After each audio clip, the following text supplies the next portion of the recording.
मुळामध्ये ही जी जमीन घेतलेली आहे ही 85 एकर जमीन आहे आणि या 85 एकरपैकी 2002ला ही जमीन घेतलेली आहे कारखान्यासाठी, इथेनॉल कारखान्यासाठी.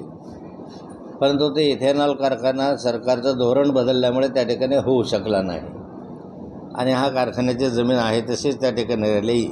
ही जमीन खरेदी जी केली आहे ती जमीन खाजगी सहमतीनं खरेदी केलेली जमीन आहे, वर्ग एकची जमीन आहे. जी तक्रार आता परवा दाखल झाली ती महार वतनची जमीन आहे. मुळामध्ये माननीय महसूल मंत्र्यांनी या विधानसभेत प्रश्न विचारला असताना त्यांनी सांगितले की ही जमीन महार वतनची नाही, वर्ग एकची जमीन आहे आणि वर्ग एकची जमीन कुणालाही खरेदी करता येते.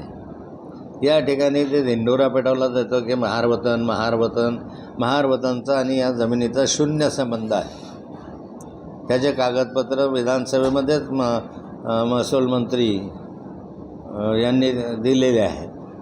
आता यामध्ये दुसरा प्रश्न असा आहे की खरेदीमध्ये छेडछाड केली का काय केली, अशी कुठलीही प्रकार त्या ठिकाणी नाही. जे छेडछाड केली त्याला त्या ठिकाणी त्या चमेलीबाईच्या मुलाची सही केलेली आहे की आम्हालाही मान्य आहे आणि छेडछाड केली वगैरे हे विषय आमचे नाहीच आहे किंवा तो नायट्रॉसिटी वगैरेचा विषय होऊ शकत नाही किंवा फसवणुकीचा विषय होऊ शकत नाही.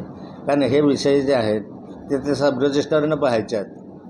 त्याने ते सब रजिस्टरने रजिस्टर केली म्हणजे ते बरोबर आहे असं आम्ही गृहीत धरतो कायद्यानुसार.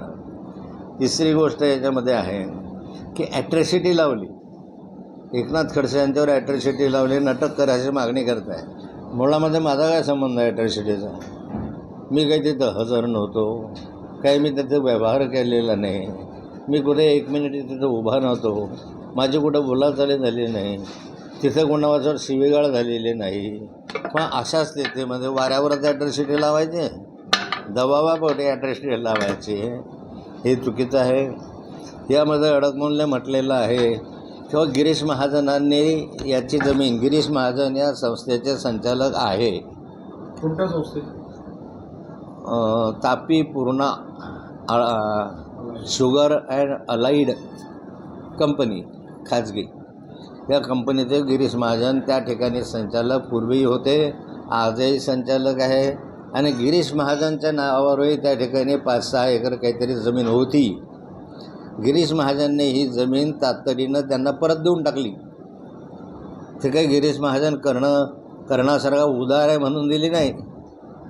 त्या ठिकाणी गिरीश महाजनांनी ही जमीन आपल्या निवडणुकीच्या याच्यामध्ये जे ॲफिडेविट करतो कोणाची किती प्रॉपर्टी आहे त्या ॲफिडेविटमध्ये ही जमीन लिहिली नव्हती आणि ही जमीन न लिहिल्यामुळे जर कोणी तक्रार केली असती तर गिरीश महाजनची आमदारकी रद्द झाली असती. या कारणासाठी गिरीश महाजनने ती जमीन ताबडतोब दिली. पण तरी अजूनही तक्रार करता येते त्याची, जरी 10 वर्षापूर्वीचं असलं तरी तक्रार केव्हाही करता येते. पण त्या कारणासाठी ती दिलेली जमीन आहे परत, अशी काही स्वतः दिलेली नाही. आणि ह्याच्यामध्ये कोणत्याही प्रकारचा महार वतनचा संबंध नाही, कोणत्याही प्रकारे गैरखरेदी केलेली नाही. पैसा देत असताना या ठिकाणी रेडी रेकनरच्या दराने पैसा दिलेला आहे आणि हा पैसा मिळाला अशा स्वरूपाचं दिलेलं आहे. 29 लोकांकडून ही जमीन खरेदी केली, फक्त एकाच खरेदीदाराची तक्रार आली. आता 25 वर्षानंतर तक्रार केली, 25 वर्षानंतर जाग लागली की आम्हाला पैसे मिळाले नाही. 25 वर्षामध्ये का नाही गेलं?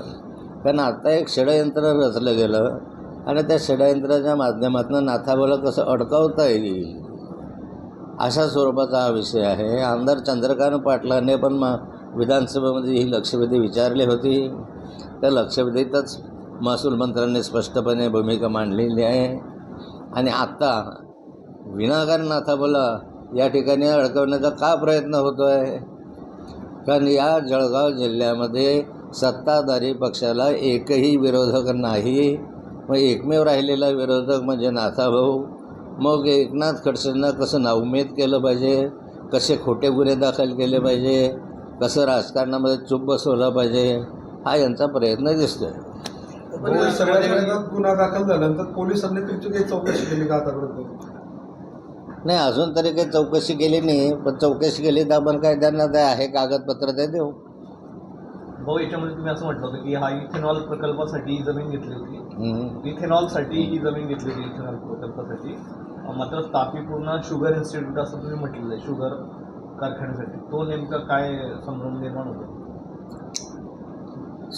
त्याच्यासाठीच घेतले होते शुगरसाठी, शुगर अँड अलाइड इंडस्ट्रीसाठी घेतली होती जमीन. आणि ही जमीन खाजगी घेतलेली आहे, ते इंडस्ट्रीच्या नावाचे नाही आहे. एकनाथ खडसे, शारदा खडसे, गिरीश महाजन अशा खाजगी खरेदीने त्या जमिनी केल्या. त्या कारखान्याच्या जमिनी आहे ते वेगळ्या जमिनी आहे. पण त्यांचा एक आक्षेप आहे की ही जमीन शुगर ते तापी पूर्ण शुगर अलायन्सच्या नावाने पहिल्यांदा घेतली गेली. त्यानंतर वर्ग 1 मध्ये तुम्ही तिला कन्वर्ट करून ती खाजगी करून घेतली. ते काय मी केली नाही असं नाही. महसूल मंत्री जे सांगतात ते खरं आहे विधानसभेत. आणि दुसरा अजून एक आक्षेप आहे त्यांचा की ही खरेदी करताना शारदाताई तिथे कुठेच नव्हतं तरी त्यांच्या नावावर खरेदी कशी झाली.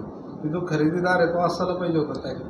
शारदाताई तिथं होती. शारदाताईच्या 4 सह्या वेगवेगळ्या ठिकाणी तिथं दिसतं आहे. शारदाताईने खरेदी खतावर सही केलेली आहे. शारदाताईने स्टॅम्पवर सही केलेली आहे. शारदाताईने त्या ठिकाणी जी रक्कम चिठ्ठी भरतात पैसे पहिल्यांदा त्याच्यावर सही केलेली आहे. सगळ्या ठिकाणी शारदाताईच्या सह्या आहे.